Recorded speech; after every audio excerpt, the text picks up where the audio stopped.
于老師，誒，劉寨主，請坐，請坐，請坐。阿劉寨主今日登門造訪，唔知所為何事呢？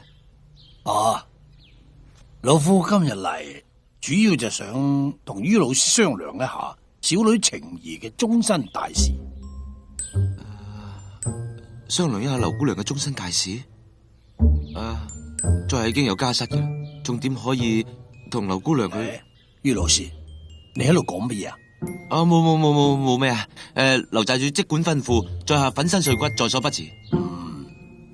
其實老夫要于老師辦嘅事好簡單，就係想請于老師代筆啫嘛。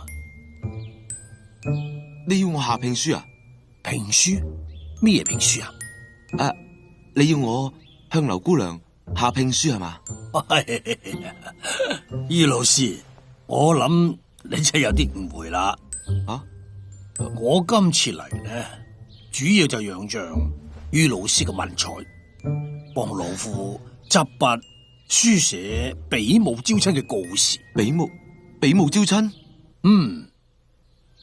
小女情誼已經到咗談婚論嫁嘅年齡啦，只可惜呢粒寶貝嘅女素來刁蠻任性，遲遲都唔肯自己揀夫婿，就只好由老夫幫佢揸個主意嚟個比武招親啦。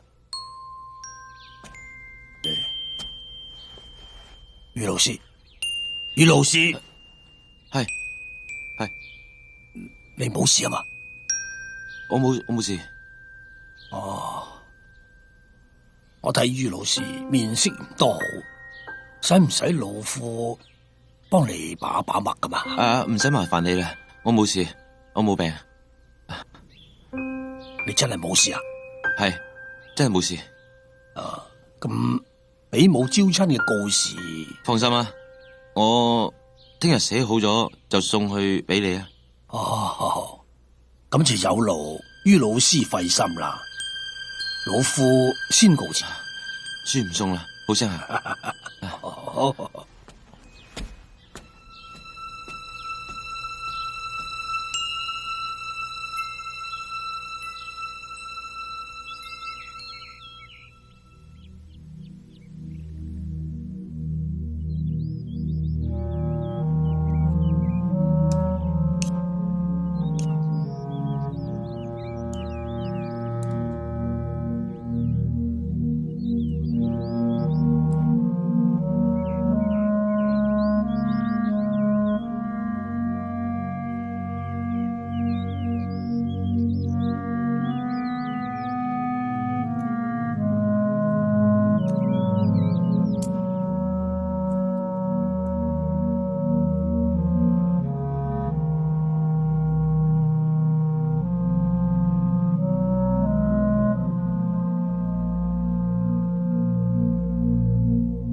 校兄，你兩個做咩唔敲門啊？敲咗你聽唔到啫。敲咗噶啦。校兄啊，咩事幹啊？你好多嘢諗，有心事啊？冇咩諗，我只係諗緊人生不如意事十常八九，令人好感慨啫。夏侯大哥嘅人生不如意事係咪因為小情啊？校兄啊，嗱。大後日咧就係劉姑娘比武招親嘅大日子，你打算點啊？你有咩打算啊？關我咩事啫？唔關你事，你唔係啊嘛？咁你又唔啱啦。根本就唔關我事，我有咩唔啱啊？喂，你對劉姑娘有意思噶嘛？咁佢比武招親，點會唔關你事啫？成兄啊，你係咪都對劉姑娘好有意思嘅？不如咁啊，你參加個比武大賽咯。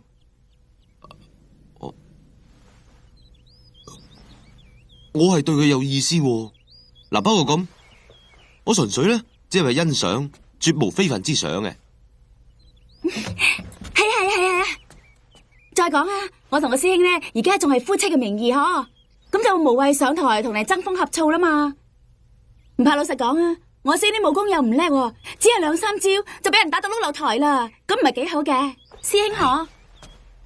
校兄啊，嗱，你就武功高強啊！如果你肯上台嘅話咧，我擔保你一定可以抱得美人歸。哎呀，夏豪大哥，正所謂近水樓台先得月，肥水不流別人田啊嘛。既然我師兄已經得唔到小晴啦，咁你都希望佢搵得個如意郎君得啦！我一早講過噶啦，我夏侯家列祖列宗全部都係官場中人，我點可以娶個賊為妻嘅咧？唉，校兄啊，你唔好咁蒙塞啦，好唔好啊？而家劉瞎子早係有歸順朝廷之心，只要等佢協助到陸將軍驅除狐寇，到時上奏朝廷加官進爵，你就乜都可以啦。你唔使再多費唇舌啦，我心意已決噶啦。好，感情嘅事係冇得勉強嘅。不過你諗清楚，喺擂台上邊，如果俾隻獵殺贏咗嘅話，劉姑娘就會慘痛一生。你自己諗清楚啦。師兄，我發覺你講得好有道理，真噶。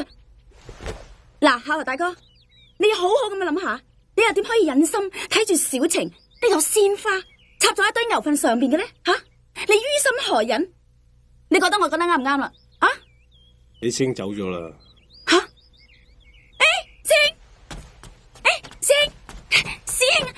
師兄，你做咩唔等我啫？係啊，快啲啦！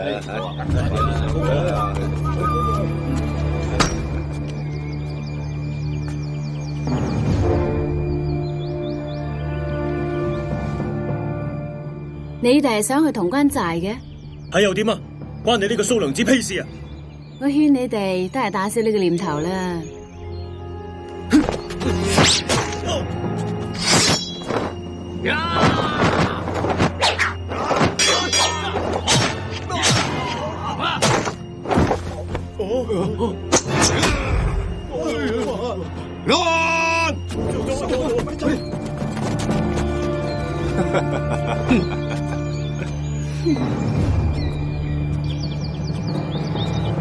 呢次比武招親大會，伯兄不惜千里到來，就在你潼關寨蓬蓽生輝啊！陰老先生太客氣啦。江湖當中冇人唔知綠林四奇係個響當當嘅名號，伯兄貴為四奇之一，必有驚人嘅武功。我睇伯兄呢次係志在必得噶啦。寨主，咩事？好，你先睇下。係。伯兄，恕老夫失陪一陣。伯兄如果有咩需要嘅話，即管吩咐下人去辦就得噶啦。啊？哦，失陪陰老先生請便。請便。陰老先生請便。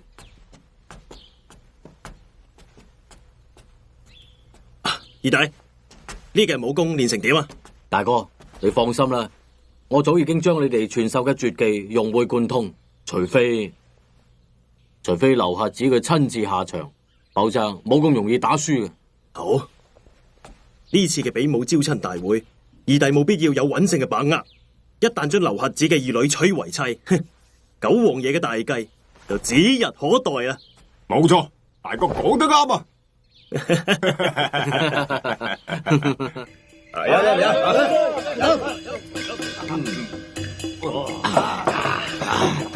各位兄弟，你真係太客氣啦！小當家，我哋呢度預祝你聽日一戰功成，仲有將劉大小姐贏翻嚟成親啊！啱，趙當家武功高強，有心得劉寨主嘅歡心。呢一次嘅招親大會，一定能夠大獲全勝。到時候自然能夠接管我哋潼關寨噶啦！呢次招親大會，只有嗰個不知自量嘅白蝙蝠夠膽嚟。聽日喺台上面，咪一樣俾少當家你3招2式打落台，跌到焦頭爛額啦！啱，到時我哋再嚟，要少當家請我哋飲喜酒啊！冇錯，好，咁我就喺呢度首先多謝咁多位嘅美意，飲。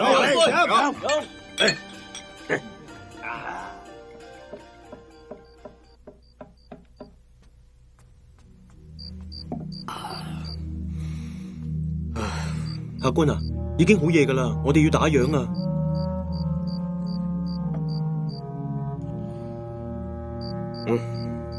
咁你休息先啦。係，咁你慢慢飲啦。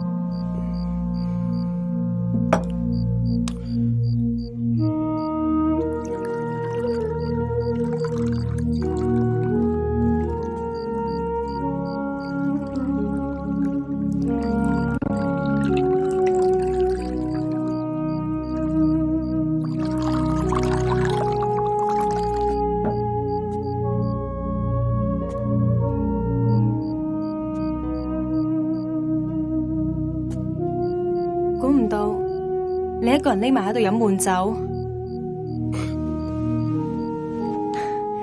咁好，我陪你一齊飲啊！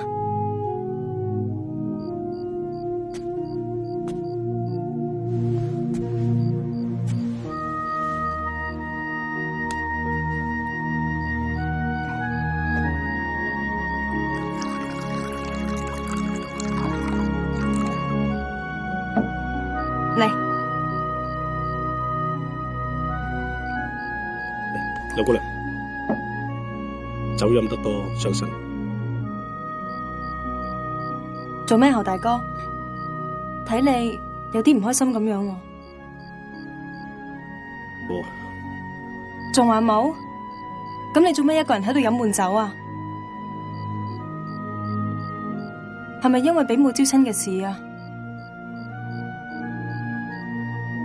我好希望你能夠喺聽日嘅比武招親大會度出現。我武功低微，恐怕成唔到咩氣候。你武功高強，連師兄佢都唔係你嘅對手，除非你喺度揾藉口啦。喺江湖上面能人異士大把啦，正所謂一山還有一山高，你唔好睇得我咁高啦。我知道，如果你想贏嘅話，你一定會贏㗎。侯大哥，自從你第一次見我出手相救嘅時候，我就對你有一種莫名嘅親切感，仲有一種講唔出原因嘅信任感。喺同你相處嘅呢段日子裏邊，我覺得我過得真係好開心，真係好快樂，而且越嚟越覺得你係一個可以俾我付託終身嘅人。我自細冇咗父母，只有義父一個人照顧我。自從有咗你，我突然間發現親人對我嚟講係幾咁重要。侯大哥，我知道你有失去過親人嘅痛苦同埋經歷。我諗你此時此刻一定會理解到我嘅心情㗎，係咪？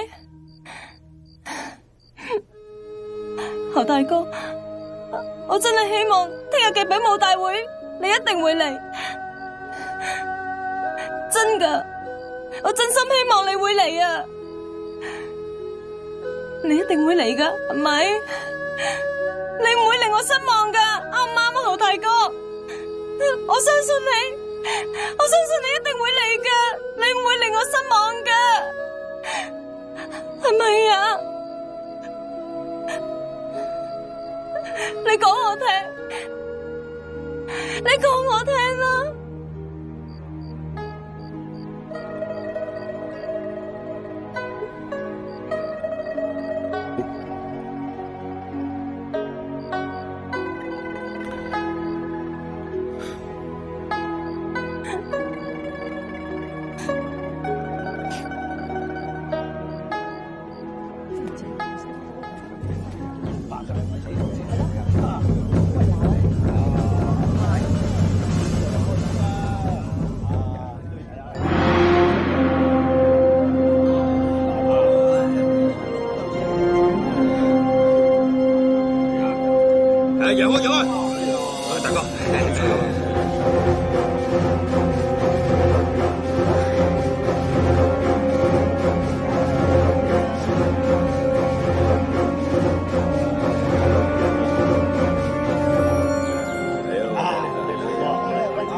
啊？你挨完未啊？啲荷花就嚟俾你挨死啦！你唔好煩我啦。我擔心小晴啊，如果萬一獵殺贏咗嘅話咧，咁小晴你就會。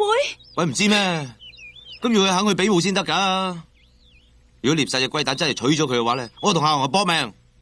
你同夏侯大哥搏命，你做咩唔上擂台去比武啊？你係咪有病啊？你係咪想我死啊？咁你話點算好啦？咁又唔得，咁又唔得。我鬼知咩？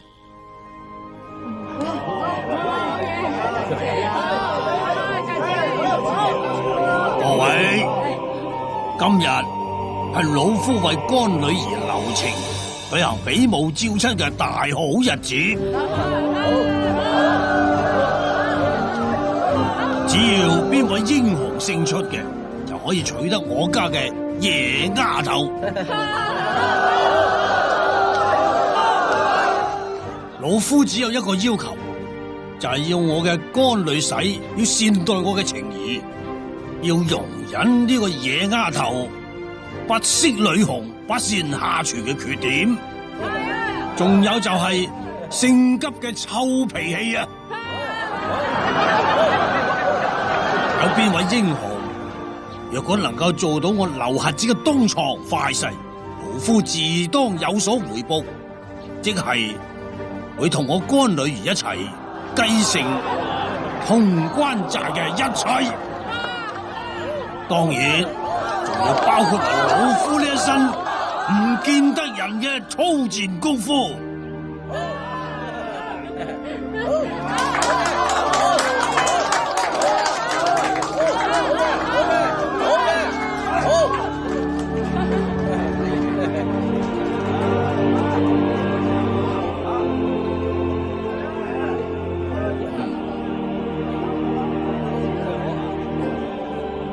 比武招親大會正式開始。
劉寨主，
多謝聶兄承讓。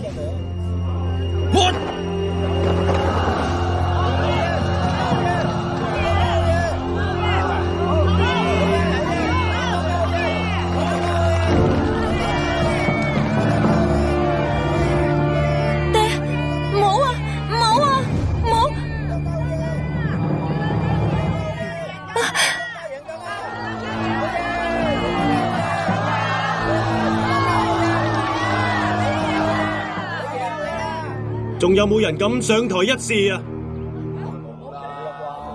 好，既然冇人敢上台一試，咁今日嘅優勝者就係陶大哥。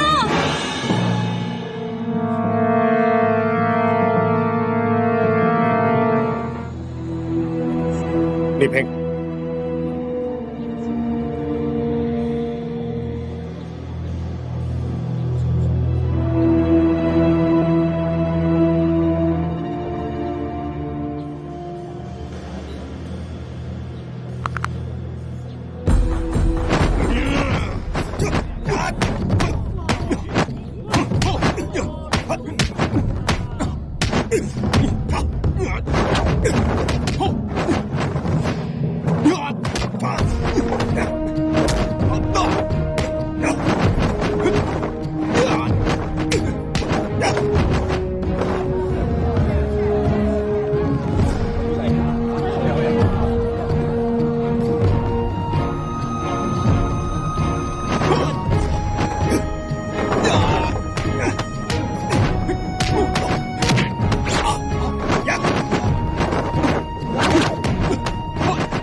師傅。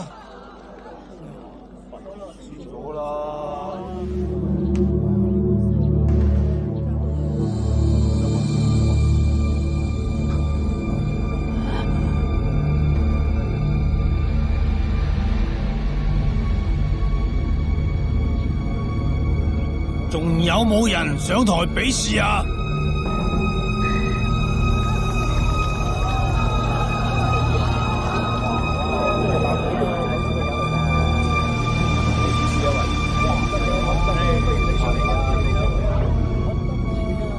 爹，冇人再打噶啦，我睇你快啲宣布啦。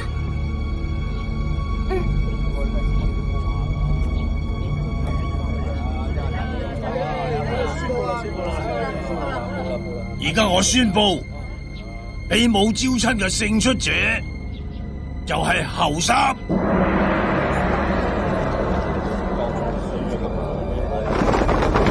咪住，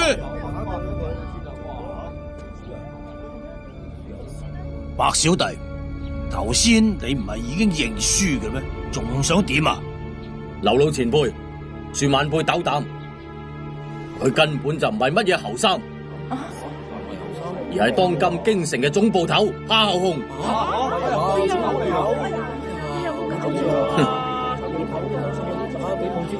侯三，佢講嘅係咪真㗎？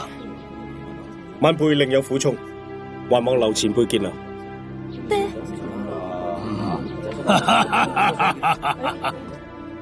老夫早就聽講，京城嘅夏侯總捕頭乃係剛正不阿嘅好官嚟㗎吓，咁樣嘅官女婿，我劉瞎子真係求之不得。侯大哥，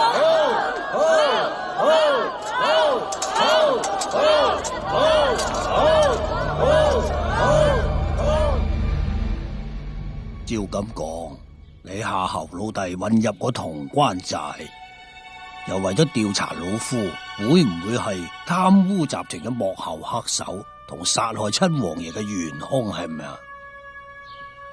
正是，但係晚輩經過呢幾個月嘅調查，發覺劉寨主唔再係以前嘅好殺之徒，而且仲捐錢俾陸正夫大人，作為抗擊胡寇嘅軍饷。咁有咩可能係貪污集團嘅幕後黑手呢？更加冇可能係殺死七王爺全家嘅元兇。哦，唔通你唔驚老夫係故意裝模作樣嚟騙取你嘅信任？劉寨主武功蓋世，如果想除去我，淨係需要喐下隻手指就得啦，又何必要呃我呢？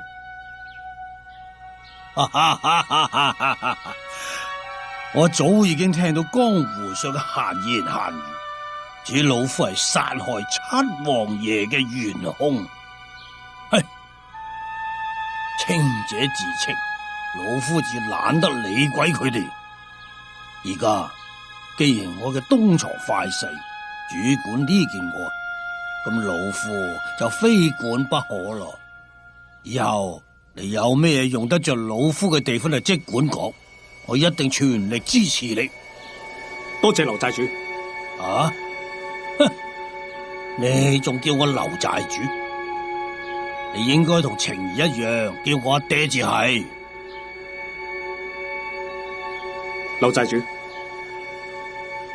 晚輩係京城總捕頭，劉寨主一日未歸順朝廷，你我就是敵非友。喂，咁你今日啊，點解仲要上擂台比武？難道你唔知道我喺度幫晴兒招親咩啊？晚輩係為咗劉姑娘一生嘅幸福，唔應該斷送，所以忍唔住先出手。至於後果係點樣，我冇諗過。估唔到你年紀輕輕，居然咁迂腐。我為惡一生，但我殺嘅人大多數都係抵殺嘅，所以我無愧於心。你外表剛正不阿，但係可惜拘泥執着，以為人世間非善即惡，真係愚昧無知。你一味話唔忍斷送晴兒嘅一生幸福，你有冇諗過？你如果拒絕呢頭婚事，會令晴兒痛苦一生噶。爹，小人受教。咁就啱啦。呢啲只係我嘅好女婿嘛。放我出嚟！放我出嚟啊！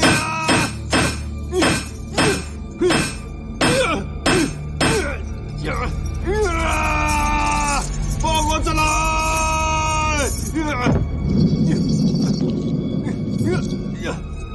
師傅，放我出嚟！師傅，放我出嚟啊！呢邊，你要好好咁留喺樹。點解為我喺度？俾我出嚟！放我出嚟！呢一日未能夠戒除逆根洗髓大補藥嘅餘毒，一日都唔可以放佢出去。師傅，我唔服氣。師傅咁做係為你着想啊！為我着想。如果你唔係暗中出手幫佢，我根本就會輸俾侯三。你靠丹藥取成，本身就係勝之不武。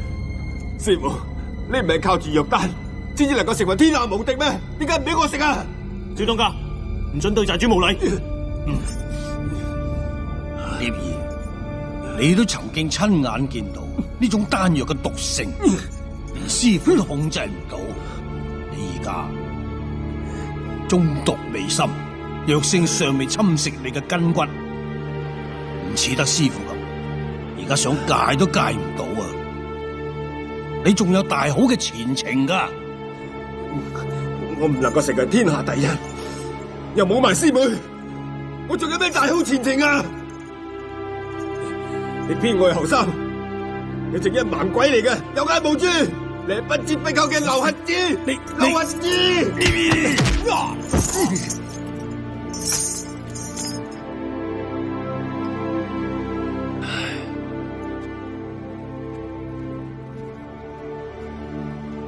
聶兒，總有一日你會理解師傅嘅苦心嘅。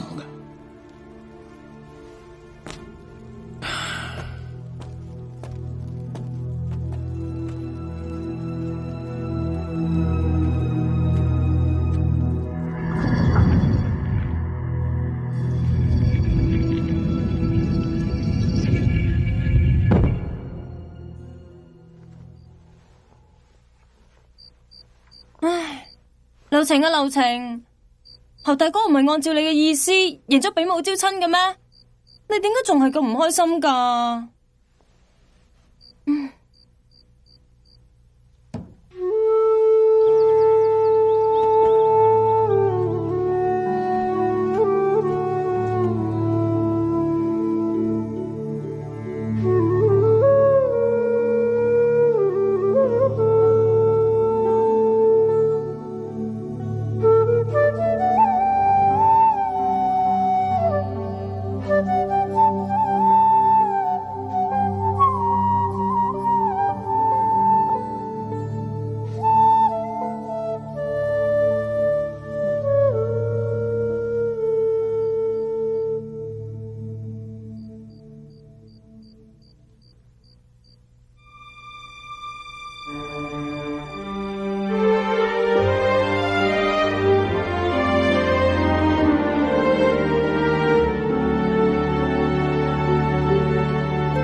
故人西辭黃鶴樓，煙花三月下揚州。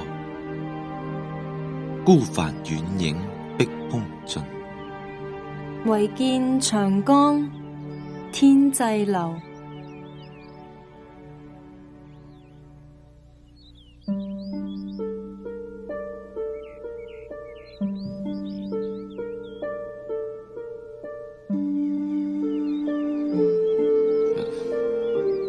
劉姑娘，大婚在即咯，你仲嚟呢度做咩？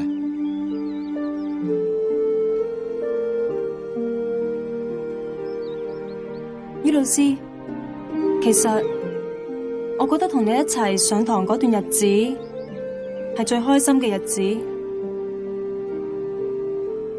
亦都係我一生之中過得最快樂嘅時間。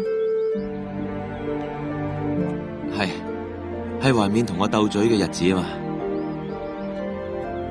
唔通于老師唔覺得同我一齊鬥嘴嘅日子係過得好開心嘅咩？冇錯，記得就好啦。但係我想請問，我成咗親之後，可唔可以繼續嚟書齋上堂㗎？當然可以啦，但係你都係先去問下夏侯雄佢先啊。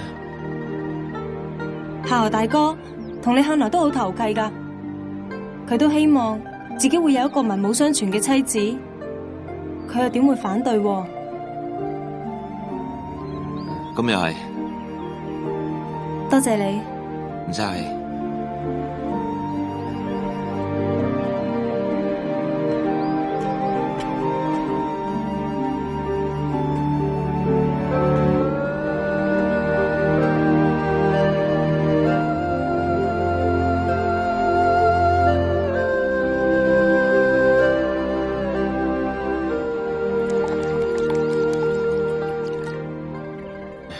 唔該，嚟飲啊！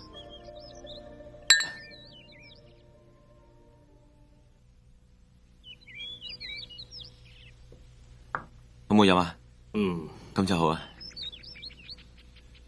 夏兄啊，頭先劉姑娘搵過我，佢話佢同你成親之後，亦都會嚟跟我上課，你介唔介意啊？我唔介意就怪啦。唉，講笑啫嘛，絕對唔介意啊！我唔會介意嘅。真嘅？你知啦，劉姑娘一早就對你有好感噶啦。唉，你都知噶。而且如果唔係，你同青梅姑娘早就有婚約，恐怕佢揀嘅人可能係你，都唔使搞埋啲咩比武招親啦。唔會嘅，唔會嘅，唔會嘅。你唔使唔好意思喎，你認唔認先？男人大丈夫怕咩醜啫？過咗去嘅嘢就唔好再提啦，好冇？我同你講啊，我已經決定，我決定咗啦，真噶。我以後咧注定孤獨一生，我唔想再害人啊！你知唔知道？你受過咩挫折啊你？其實咧，我哋兩個都算係經歷過好多次生死嘅。係啊，所以連老天爺都安排，連中意嘅女人都係一樣啊！唔好講啦，最重要係我哋係難兄難弟，好兄弟嚟，係咪？好，嚟為好兄弟乾杯！哦，咁少啊？咩啊？一程啊嘛，一程？係啊，成程啊，你飲。今日真係要冷。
你應該喺大堂至係噶，點解走嚟呢度啊？我有啲緊要事想同你商量啊！唉，有咩說話等拜完堂成親之後再講。爹啊，我就係想同你講，可唔可以將婚期延遲一下？唉，你喺度亂噏乜嘢啊？我仲未做好嫁人嘅準備啊！唔得，父母之命，媒妁之言。而家夏后紅已經喺大堂等緊你噶啦，如果你唔去，叫夏后紅邊有面見人啊？咁阿爹又顏面何存？阿爹素來一諾千金，叫阿爹點向天下英雄交代啊？爹啊，我婚姻大事豈容兒戲，唔使多講。唉，青兒，你相信阿爹，阿爹唔會睇錯人嘅，夏后紅一定會帶俾你幸福噶。你呀，唔係都好愛佢嘅咩？好啦好啦好啦，快啲行啦，吓，快啲快。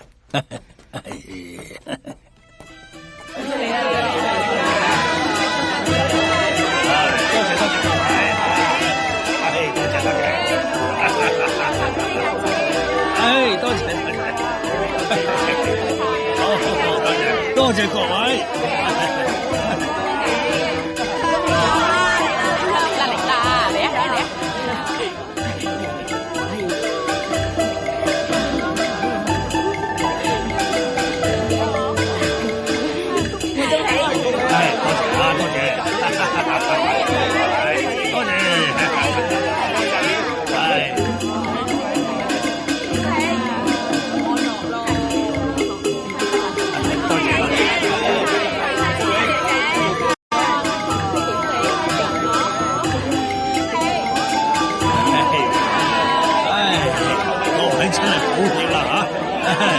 女而家怕醜啊，差啲誤咗吉時啊！